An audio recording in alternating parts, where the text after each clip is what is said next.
ജഡത്തെ ബഹുമാനിക്കണം, മൃത്യുവിനെ ബഹുമാനിക്കണം, മരണത്തെ ബഹുമാനിക്കണം. മരണം ശാശ്വതമായ ഒരു സംഗതിയാണ്.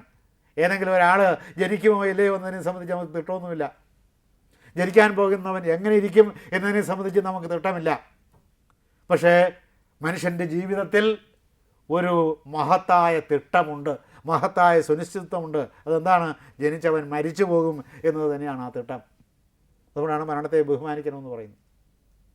അതുകൊണ്ടാണ് ഡെഡ് ബോഡി എടുത്ത് ചെല്ലുമ്പോൾ വലിയ ആളുകളൊക്കെ ഡെഡ് ബോഡിയെ തൊഴുന്നത്. ആ ഡെഡ് ബോഡിയെ തൊഴുന്നതല്ല, ഡെഡ് ബോഡിയിൽ പൂവർച്ചിക്കുന്നതിനാണ്.